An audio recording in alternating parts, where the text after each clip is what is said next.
Kamwambie mwanao asijione duni hata kama hana uwezo. Mwambie hata maji machafu yana uwezo wa kuzima moto, na pia hayo maji hufanya mimea kukua. Mwambie kila mmoja Mwenyezi Mungu amemjalia muda, wakati na pale pake pa kutamba, hivi kwamba jua na mbala mwezi huwaka kwa wakati wake. Yaani jua haliwezi kuwaka usiku na mwezi hawezi kuwaka mchana. Mwambie Mola akimpa kipaji pia humpa ukumbi wa kutamba na kukionyesha kipaji hicho. Mwambie wazee wa zama zile walisema kwamba aliyenipa kiti kanipa ukumbi. Mwambie asiogope kusema la kwa jambo ambalo halimridhishi wala aliende na jinsi anavyoelewa. Mwambie jibu la si ushamba wala kuwa mbumbumbu. Mwambie mwanao siku zote ajifunze kusema ukweli. Msema kweli ni kipenzi cha Mungu. Kwa kuwa mkweli humfanya mcha awe na marafiki wachache.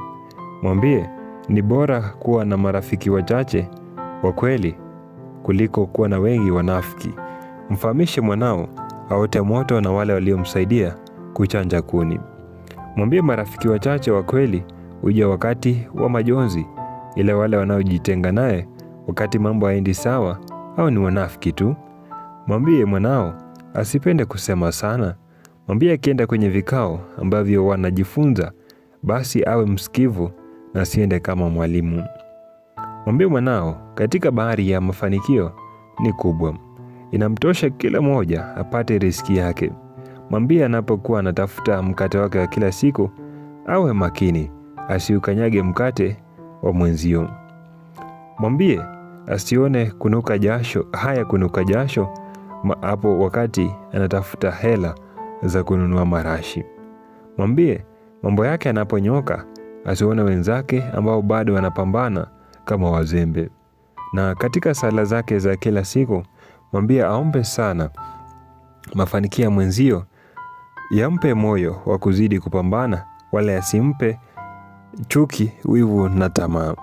Mwambie mwanao kadri anavyojishughulisha na mambo ambayo sio yake ndivyo anavyochelewesha mambo ambayo yamekusudiwa kwake.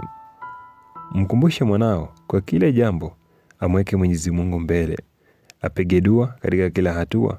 Mwambie huyu Mungu wa fundi sana, hujua kupanga, kupangua, kugawa na kuzidisha, kuongeza na kutoa. Hujua kilicho na kisicho, hujua ndipo na pasipo. Hutupa kinachotufaa wala sio tunachotaka. Mwambie azidi kumtegemea yeye Mwenyezi Mungu tu. Niite Presenda DK aka Kamanda wa Kishua. Kumbuka yajayo yanapendeza.